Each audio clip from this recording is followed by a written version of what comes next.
Welcome to Mediocre Gaming, and today we're playing Deep Rock Galactic. Well, good morning, good afternoon, and good evening. I'm Zero. Let's get to it.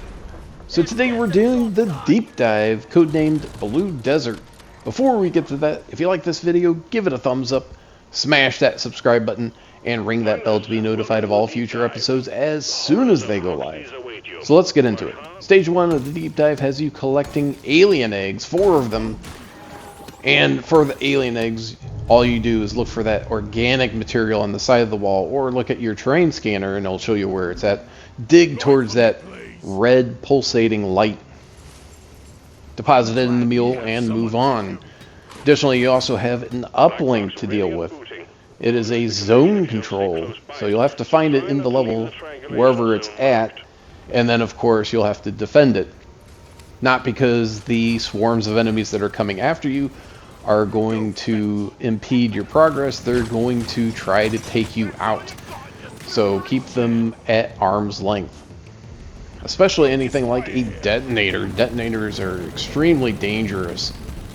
They do a whole lot of damage if they get near you, and then they kamikaze right at the end when you defeat them, and they just blow a big hole in the level in all directions. But once you get all 4 alien eggs and get the black box taken care of, you're ready to go. Call in the drop pod and move on your way out. So the Deep Dive is a 3-stage raid-like environment where you can play by yourself or with up to 3 other players. They can be your friends or match-made. So pre-made, match-made, whatever you want.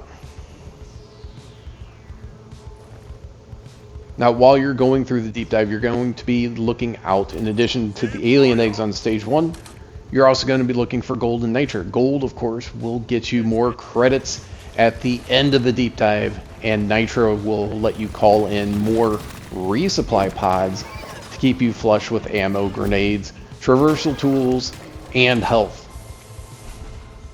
So make your way back to the drop pod however you can, and you're done with stage 1. We're already on to stage 2. Look at that! Look at us go. Nicely done. Express elevator to hell, heading out.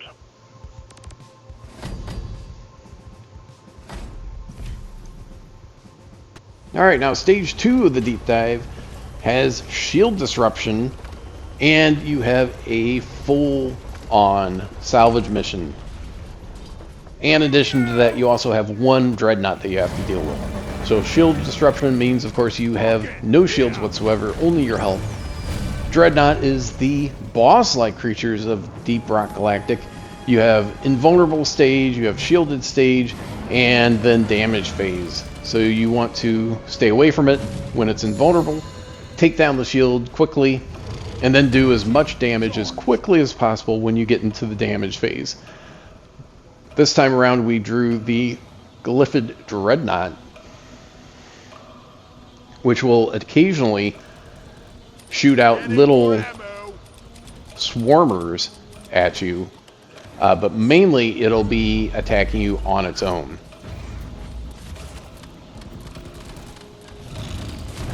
So hitting it from behind is the best option that you have to take down that shield and also do damage. If you're by yourself, it'll make it a little bit more difficult because it's difficult to get behind the Glyphid Dreadnought when it's coming right at you.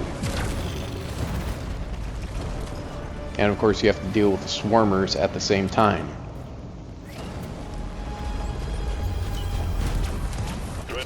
And there we go.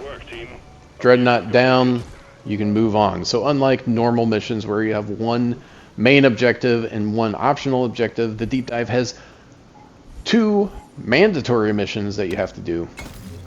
So mini mules, you're just going to look for and listen for the pulses that it gives off. It's got a green glow to it. You can scan it, and then you can check your terrain scanner for any legs that are missing. Once you have all the legs, all you have to do is repair it, and then you're ready to go. Now, once you have all the mini mules and the dreadnought taken care of, then you're ready to get on and out. But before you do that, you have to uplink to mission control. You have to realign that derelict drop pod with the rig up in space. So it's another zone control where you have to stay within the bubble. The more people that are in the bubble, the faster it'll go. The fewer people, the slower it'll go. And if nobody's in the bubble, it'll start losing progression. If you get down to 0%, then you will fail and you'll have to start the deep dive all over from stage 1. Once you finish, you'll be on to the next phase, which of course is refueling the drop pod. So look for that glowing green light. It'll drop a fuel pod down somewhere relatively close to the drop pod, and then you just have to reattach it and do another zone control. Once again, you're going to stay within that circle so that you get your progress as quickly as possible. You lose progress much more quickly than you gain, even with everyone inside of the circle. Now, once you have that done, you're still not done. You have to wait another 90 seconds. That's a minute and a half where you just have to survive. So you can be anywhere in the level, but once it gets close to the time, you'll want to make your way back because you'll only have a minute to get on the drop pod once the door opens. Get on the drop pod, and then you're done with that stage. Already 2/3 of the way done with the deep dive. Now, one of the big reasons to do the deep dive is for matrix cores, which you'll get at the end of each stage of the deep dive, which could be cosmetics, weapon skins, or overclocks for your weapons. So you'll want to do that. Now, the third stage of the deep dive has rival presence as a modifier, and you're doing 4 alien eggs and 2 mini mules. So once again, alien eggs, just look on your terrain scanner to show where they're at. Look for the organic material, dig towards the egg, dig it out, and of course drop it into the mule.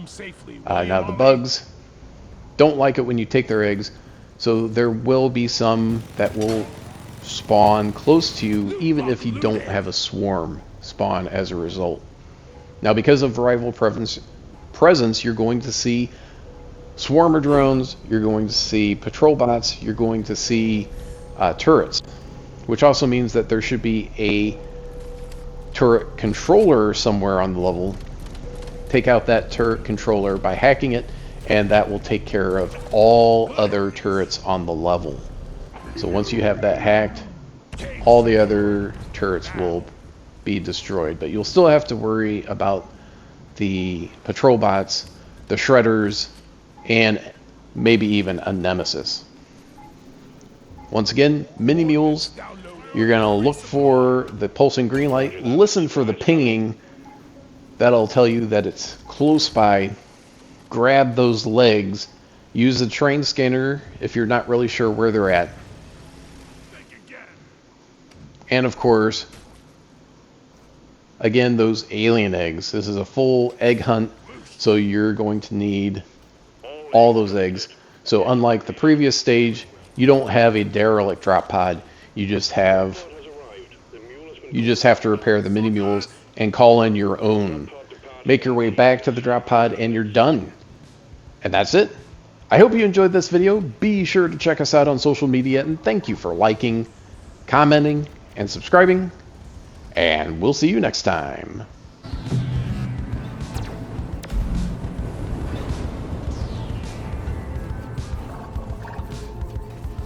Here I come. Move it! Lead burster!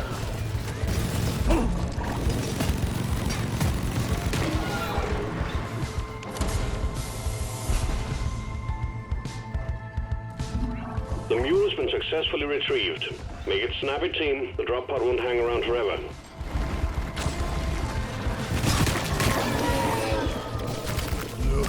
Drop pod departing in T-minus 4 minutes.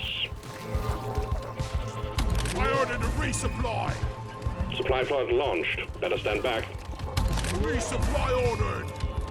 Hang in there. Supplies are on the way. Go, go, go. Drop pod is waiting. I ordered a resupply. Resupply arrived. Supplies are on the way. Shields placed. The resupply is here. Retrieving escape pod. Resupply arrived. Go, rocket. Stone.